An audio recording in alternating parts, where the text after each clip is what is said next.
2026. This is going to be my first video of 2026. Welcome back to the Dragon's Tongue, where greatly anticipated horror movies become feminist slogathons. So, first off, I want to mention that I really wanted Keeper to be good.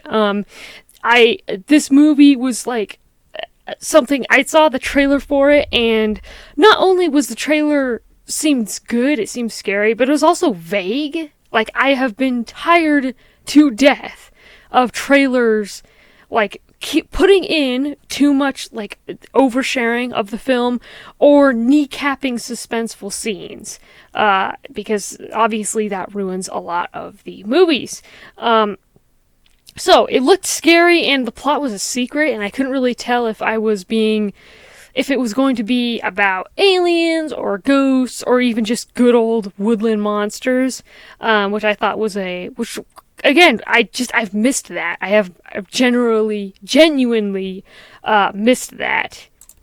Also, this is just kind of a me thing, but I am particularly prone to peeing my pants when it comes to humanoid type threats. That has always scared me, and I think it's mostly due to the Rake. That bastard, because I was in the internet at that time when that was all going around.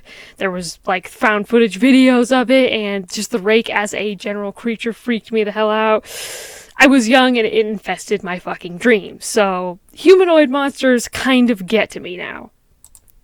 So also, to add to my fascination with this movie, the director was Osgood Perkins, which his last two films that he did was The Monkey and Longlegs, and Longlegs is a particular favorite of mine. So I was pretty hyped. I was pretty fucking hyped. I was like, this movie's probably gonna be good. Boy, was I wrong. Boy, was I wrong, yo. Wrongy-yo. But nonetheless, I don't completely, Osgood Perkins obviously isn't the writer of any of this shit, so I can't necessarily blame him, but at the same time, his name came up, and it was like, the director of The Monkey and, Longlegs, and so that put a good track record in my head. So I kind of do blame him for this in a way. But also, did you know that this dude, Osgood Perkins, is the son of the Anthony Perkins, the guy who played Psycho? In Psycho, sorry. That's just crazy to me. I just found that out. I was researching this movie and I found that out. That was crazy weird to me. But maybe I'm just an idiot. Maybe everybody knew that. I would imagine that people who are more affiliated with film probably know that. Anyways, and then it was released. And I went and I watched it with my family. And, I hated it. I hated it. I ended up walking out of the theater thoroughly disappointed. And yeah, let's just, not pretend like this movie was better than it should be. I to an extent, I'm almost glad that it didn't get more notoriety because, wow, this movie was a slog. But Draven, why? Why was it a slog? You might be asking these questions, and I'm gonna get to that. So, my first point here that I'm going to be making, and these are not done in points, this is just kind of done in, I did actually write a script for this video, but then I started doing the script thing and it just didn't work out. But the setup. So the setup is a cliche, and I'm not above cliches in any way, because they're like stereotypes. They come about naturally and are usually stereotypes or cliches for a good cause, right? This cliche either works or it's just a good cliche, right? So I wasn't exactly above it, but this movie doesn't do anything. The whole person goes to isolated forest, house, cabin / thing with friends and family and weird stuff starts happening. Nothing in this film does anything that is particularly unique or interesting. Or at least it doesn't do it enough to not make that cliche boring. So that's kind of a thing where I'm like, already, I'm giving it a chance, right? Because again, cliches are cliches for a reason. They're good plot setups. But man, did this movie just not do anything worth getting excited about. No changes in that kind of dialogue at all, or that kind of plot at all. So, yeah, the setup was just not good. Like, once the female protagonist was alone in her house and experiencing creepy things, and her partner was just blowing her off, it was a whole... I was beginning to realize that this movie was not going to be unique or interesting. It was not going to be doing anything interesting with that trope, and I began to realize that I was able to predict everything that happened in the film, and that was exactly right. I was able to predict pretty much everything that happened, and that is no glazing of my intelligence whatsoever. A third grader could have blind guessed this movie into oblivion. Like, it's actually kind of crazy insane. It just was not unique at all. So the main character, his name is Liz, and I will be referring to her as Giz with a J, just to not insult my sister-in-law. And Giz is going on a 1-year anniversary with her new husband, Malcolm, to a getaway in his property, in his actually honestly bitching house. I will say, the one good thing about this movie was the house. The house was freaking awesome. So that's a good thing. But basically, they go there, weird stuff starts happening, the whole movie happens. That's kind of the synopsis, is Giz and her new husband, 1-year anniversary, like I said, are going there to basically get away for a little bit. So that's kind of the synopsis of the film. One of the first things that I found very interesting was that Giz gets a phone call from one of her friends, and one of the first things that she starts talking about is the trappings of marriage, and how, like, Giz is Malcolm's prisoner or some shit. And it's just kind of a whole bunch of BS, and this is not the second or third call when things start to get weird. When things start to get weird, that's kind of, a little bit different. But this was the first call. So we get the first call from Giz's friend, who we never see, by the way. This character literally goes nowhere. It's literally just a character to be like, hey bro, did you know that, marriage is bad and entrapping and you're gonna die? No? Okay, well, I'm just here to tell you, I am the script, your friend, that is here to tell you that you're gonna die. Okay, bye. That's literally what this character was like.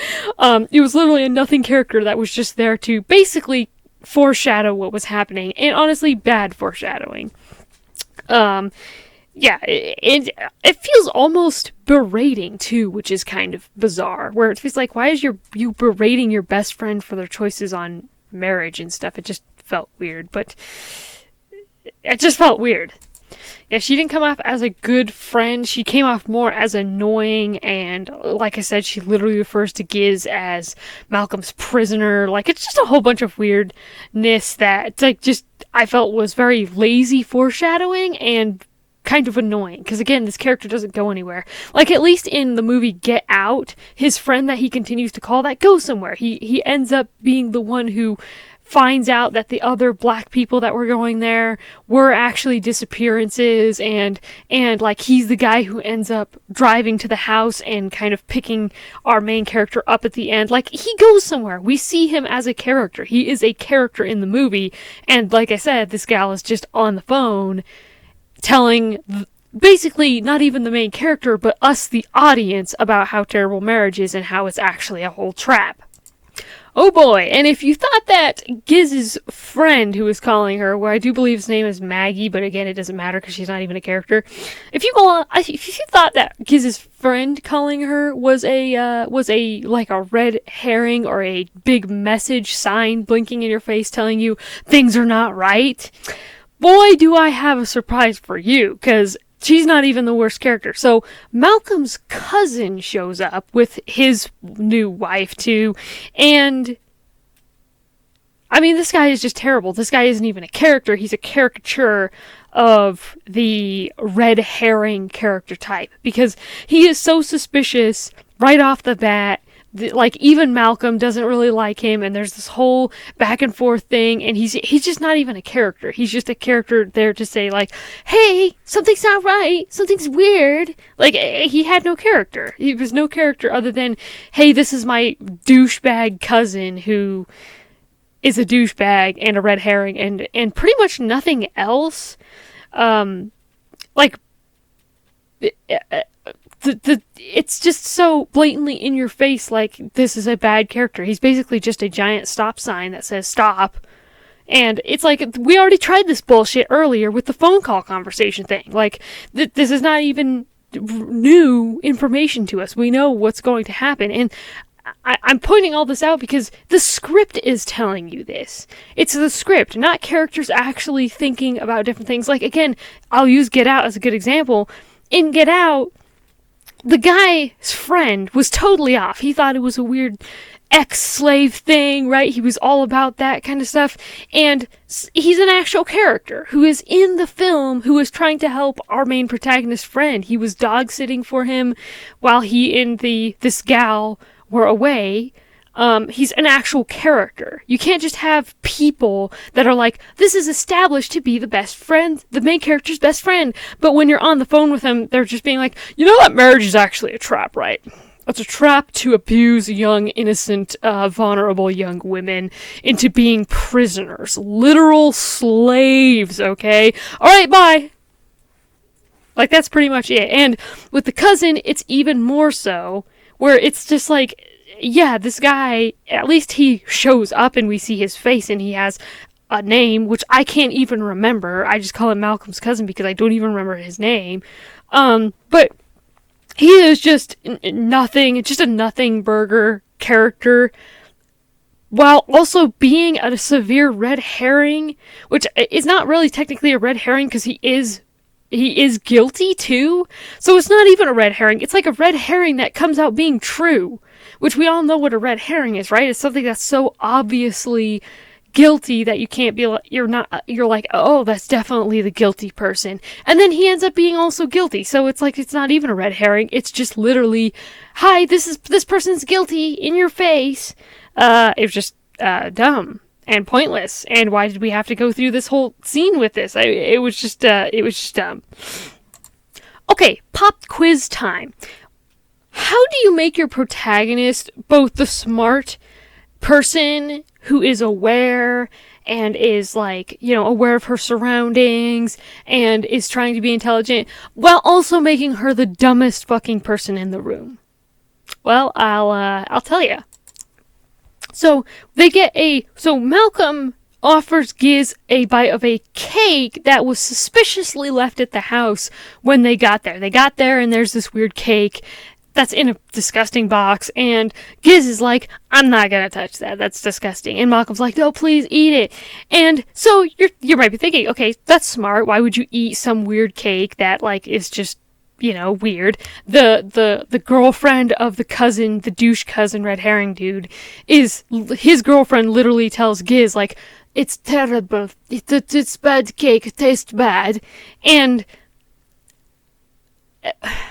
it's like, okay, so she gets the idea in her head that the cake is not good for whatever reason. But then, so after very little convincing, she has a bite. She lets Malcolm cut her a slice and takes a bite. By herself. So she doesn't say, hey, let's both have a bite. Because for me, when someone offers me suspicious piece of food, my first thought is, okay, you have some of it too to prove that it's not poison, right? That should be standard self-preservation technique, right? I think we can all agree. No. Our character is simultaneously aware that this cake is suspicious, but does nothing and doesn't even ask as to why Malcolm doesn't have a piece of the cake. Because, like, when I watched the movie, I was like, they both had some, right? They both had to have some. But then it shows the cake later on in the movie when she goes down and eats it, that no, one slice was cut out of it, and it was her slice, and she ate the whole thing. We watched her eat the whole thing. So this interaction literally goes, Hey, Malcolm, there's that cake over there. That cake's kind of weird, huh? Yeah, Giz, yeah, but it's good. Here's a piece. Okay, I'm not eating that. That's weird and suspicious. I just told you it was suspicious. Yeah, but it's really good. I thought all women love chocolate.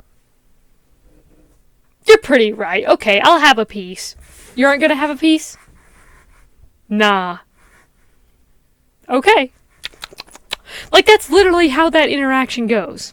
And it's so strange. Why would you do that to your main character? Again, it's both simultaneously making her a smart, aware character, and also a fucking stupid character at the same time. It's incredible, actually. This movie is fucking stupid. So Malcolm leaves the house, and then that's where we get the long, pretentious scenes of the main character walking around the house, looking outside the windows at the ominous forest outside. And she's walking around because she's unwell, and she gets scared and gets frightened. That's literally the whole reason this was in here. Again, this is what I'm talking about with the plot, the cliche plot of goes to isolated forest home or whatever. This is the part where it doesn't, because every fucking movie does this. They go to a place, and because the scares have to be isolated incidents, so the main character seems crazy to everybody else, they have to be alone. Something, or somehow gets the person alone. And it's just, again, I'm like, oh my god, okay.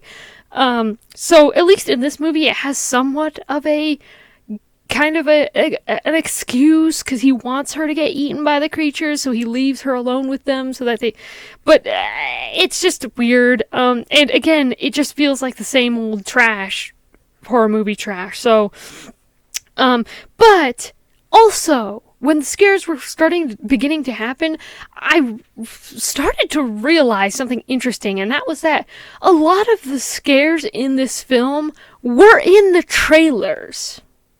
So many of the films, except for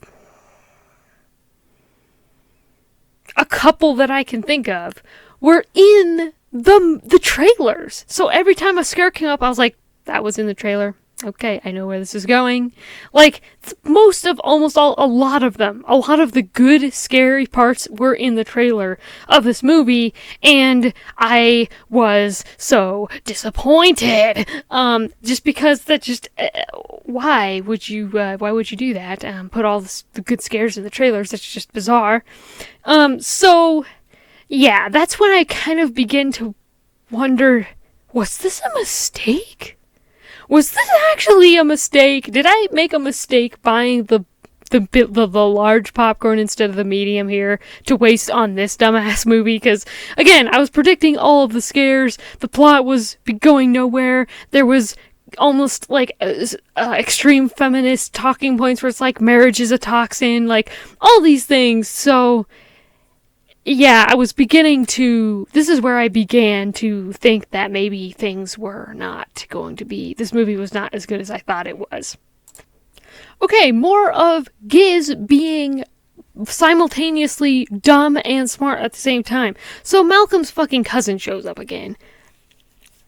And she's suspicious of this guy, right? Because the whole movie, the whole script has been telling us this guy is bad, and Giz knows this, the audience knows this, and yet she lets him in the house when she's all alone. So what kind of fucking sense does that make? If you're suspicious of a guy, if you think he means to do you harm, why would you let him in the house when you're all alone? Like, just tell him to come back later. Your cousin will understand that his newly wed wife is uncomfortable in the house alone with his creepy ass cousin. Like, even dismissing the script, trying to shoehorn in that this character is a red herring. The entire point is like, even the morality of it doesn't make sense, because it's like, you can just tell him that your cousin will understand that I'm uncomfortable with you being alone with me in the house. That's perfectly reasonable. So, but no, she lets him in. So, and then he dies. He dies, and so he was just a red herring, pointless character that we all knew was a douchebag from the very beginning moment he walked into the goddamn room, and he dies midway through the movie. So this is the part where he dies. She thought he goes missing, but we, the audience, see him basically get killed. And man, is it just ridiculous, because him showing up again, he talks to her a little bit, and we only get reinstated that this guy is bad, that he and probably even Malcolm are the bad guys. Like, Jesus Christ, movie, I know that these guys are demons, spawns of hell, okay? I understand where you're going with this movie. You don't need to continuously cram it down my damn throat like I'm some sort of third grader. Like, I understand that these guys are the bad guys now. You've been telling me the whole damn time. So, oh my gosh. So, kind of rounding out towards more the end of the story, we finally get to the understanding of what is going on in the movie. And basically, it's through a flashback. Giz, our main character, is actually the reincarnation of a witch that Malcolm and his cousin killed on their property a very long time ago. The witch lady that was on their property, she was pregnant and they killed her, but the monster creature baby things, they survived, apparently. Yeah, I don't know either. Why is Giz the reincarnation of this woman? I have no idea. What are the baby things? Again, I'll get to that in a little bit, but I don't really know. It's just, she's just the main character, and that's why this is happening. There's no explanation as to why she's different than the rest of the women. What, I don't know. Also, the movie treats this moment where the cousins, Malcolm and his cousin, kill the woman as a sad moment, but looking back at the movie, I don't really see any reason to be sad about this, because here's the thing. Number one, she was trespassing. Like, back in the day, you don't trespass on someone's property, you will get shot. She was trespassing. And she also gave birth to evil wish creature, genie baby thingies. Like, there's nothing in the movie establishes that they became bloodthirsty monsters because of any injustice that happened to the mother. That's not where the movie does not ever bring that kind of thing up. It doesn't ever establish that. That's not where this movie was going with it, I don't think.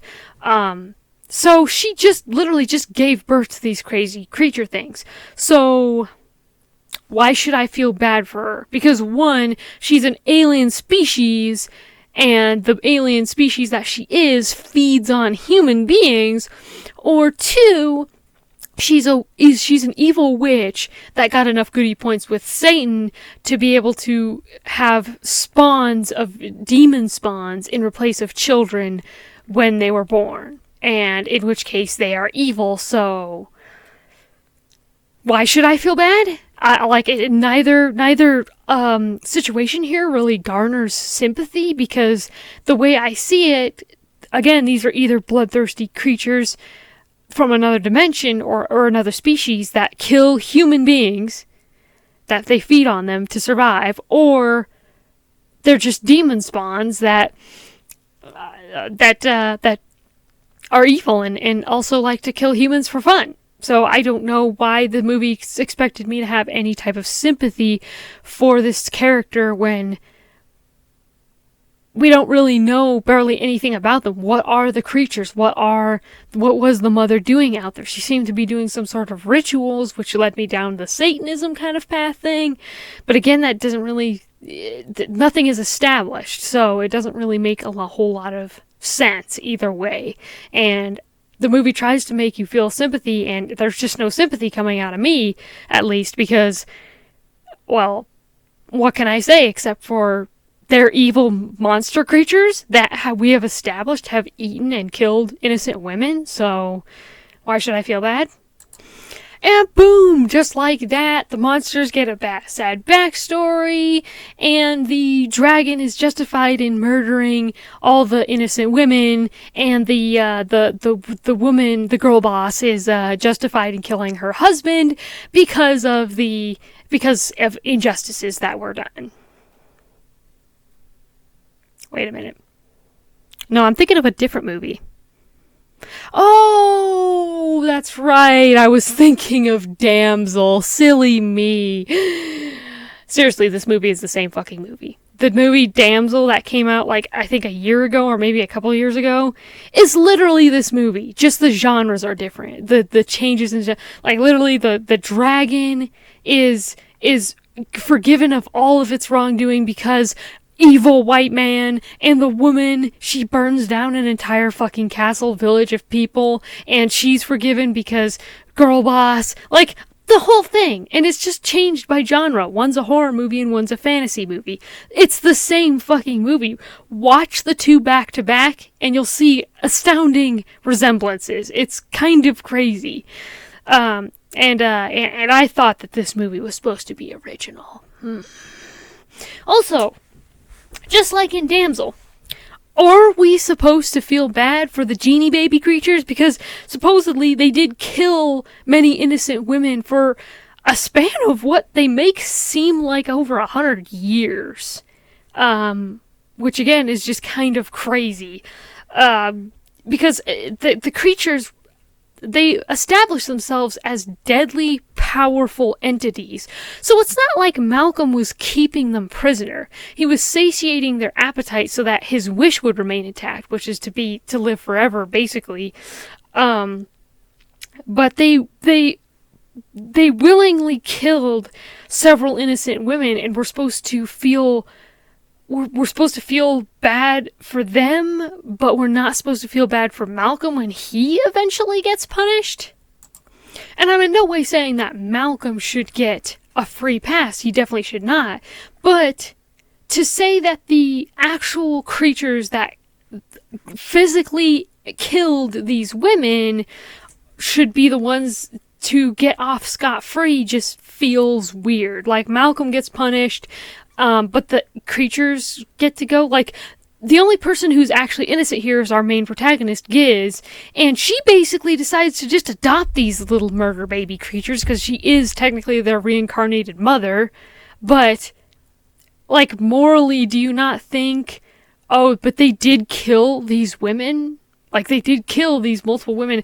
And I know that the movie tries to pull a fast one on you because it's like, well, they're actually also the ghosts of these women. It's like, yeah, but then the ghosts of the women, the previous women who were murdered, are still out murdering people. Or at the very least, they're not stopping the other ghosts from murdering other women. Like, the fact that multiple women died throughout an extended period of time tells me that the creatures are either bloodthirsty for women, blood, or they just have fun killing them. Like, there's no way around this that morally justifies this. In fact, I don't even know if this movie knows what the word justified freaking means. I'm okay with the twist is that, oh, this guy or this gal was really the one doing all the badness all along, and they get punished in the end for it, but you have to make all the other parties involved actually justified, or else it's just morally twisted. Because, again, these creatures killed all these women, and it makes them, but they're fine because, oh, the Malcolm was the true bad guy. It's like, what? It's like it's like blaming the cheese for getting the mouse killed instead of blaming both the trap and the cheese, because both the trap and the cheese had a part to play in the mouse's death. But for some reason you're only blaming the cheese because the cheese is what lured the mouse there. Like, both the cheese and the trap are guilty of killing the mouse. But you can't just be like, oh, the cheese was the thing that lured the mouse in, so that's the true bad guy. The trap was just there. It might have actually physically murdered the mouse, but it was just there. It didn't mean to set. It didn't set itself. Somebody set that trap. Like, it's a whole thing that's just bizarre. And Malcolm seems to be the only one at the end that actually gets punished rather than the creatures that were also killing women for several years. And they're not like beasts like I thought they were going to be. They have intelligence, so they're just killing women just to kill women. And to my last point here, the ending tries to gaslight the audience into thinking that it's over because Malcolm is dead, so henceforth the killings are dead. But this is a huge problem because no, it's not. The creatures are going to get hungry again. Because again, I hate to preface this, I have thought about this since I watched this movie, trying to find like where the writers were at in this, and in no way is there a way where the creatures are justified in any way, because this was a span of hundreds of years. These creatures are intelligent, and even if they are somewhat the ghosts of the previous victims, they were still killing other women, or at the very least not stopping the creatures from killing other women. They weren't warning other women to get out of the house. They were just killing them. As far as we know, Malcolm and his cousin never lost a victim, right?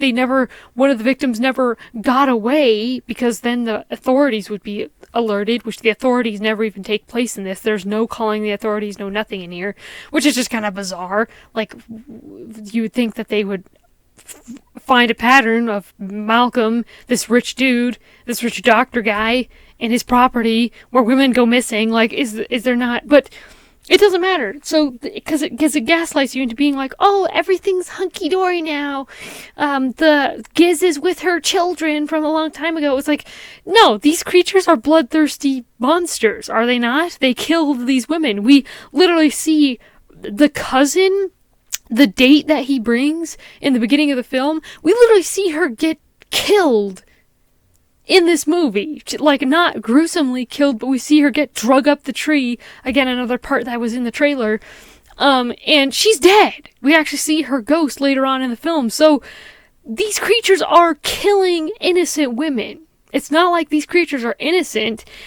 Like, just like in Damsel, like, the dragon still killed multiple innocent women. You can't just be like, oh, well, she didn't know, or, oh, she didn't do this or didn't do that. It's really the husband's fault. It's that white male husband patriarch's fault. So he's the only one that should die, and the actual mass murderer gets to go free. What? Excuse me? It's just crazy. And again, it tries to gaslight you to be like, oh, this is the good ending, but it's not a good ending. The creatures are going to get hungry again. And, like, it just, I don't know. I don't know what to say. That's kind of all I have to say here. But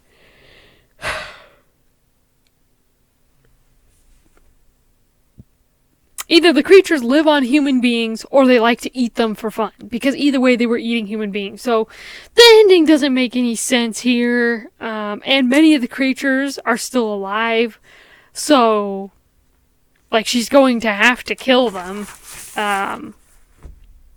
Yeah, so that's my review of Keeper. I just want to make that quick video. Again, I wrote a whole script for it. Maybe I'll try and do more intricate videos. I don't know. It just all depends on where everything's going right now. But things are crazy because I have a new computer now. So I was not brave enough to try a new medium for my videos with a new computer, a new system and everything. So, but with that being said, that is my review of Keeper. I understand that this is definitely not the worst film of 2025, but this is the worst film I personally saw, that I saw in the theaters.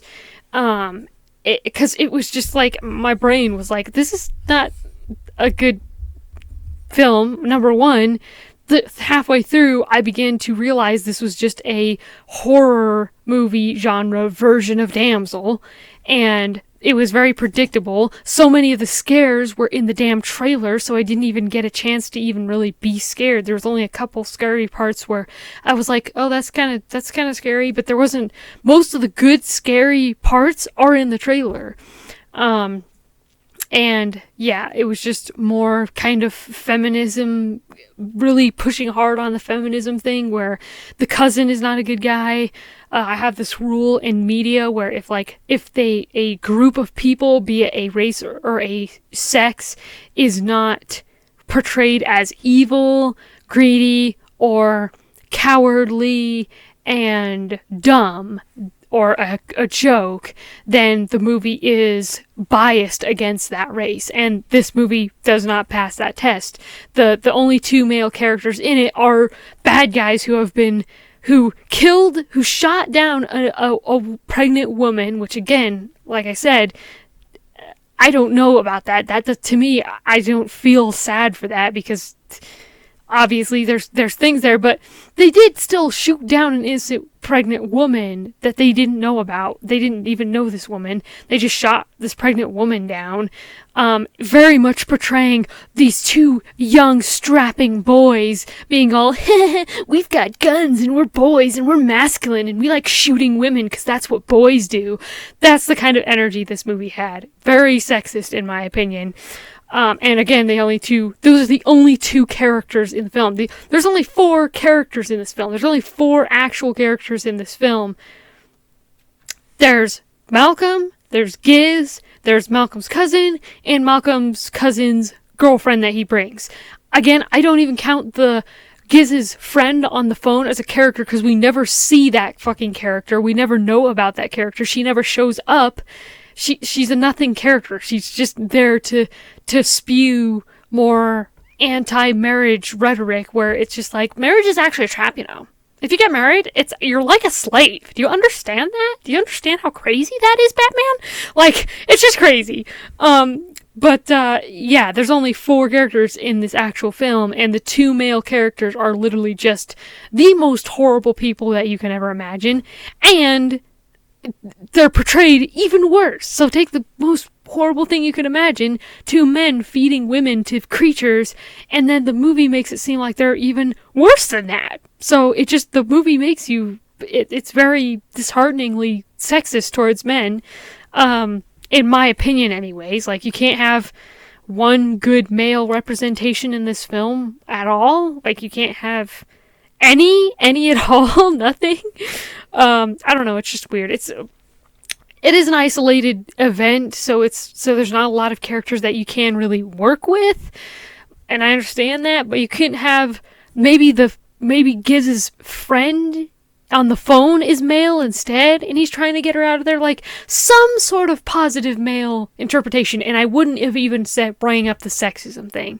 I would not have. But there's no good male characters in this movie, which to me is just, if you don't even have one good representation in it, that's like having a movie where all the representation of women are evil. Like, that's obviously not accurate and not right to portray that, because it puts the idea into people's heads that all women are bad or all men are bad. It's just stupid. So, stupid movie, dumb scares, sexism in it. I just really hated this fucking movie, and it was the last movie I saw in 2025 too. So, in accordance to the great movies that I saw, Weapons, The Long Walk, Sinners, great films. Like, there were some doozies too. 28 years later, Jurassic World Rebirth. I wrote a couple of them down. The Conjuring Last Rites was kind of boring. The Monkey, I wasn't a fan of. So there were some doozies. There's some goodies. Weapons, I literally already have a physical copy of this movie. I love this fucking movie so much. This is a good fucking movie, dude. Good movie. But Keeper, man. Wow, that movie was shit. That movie was just terrible. And I'm going to now wipe it from my brain pan so that I never have to think about it again, which would be great, because holy shit. I hope you all had a great, happy new year. This is going to be an interesting year, boys. This is going to be an interesting year. More pain and suffering. Yay. Yeah, this has been Dragon's Tongue. My name is Draven. Buy my book. Peace.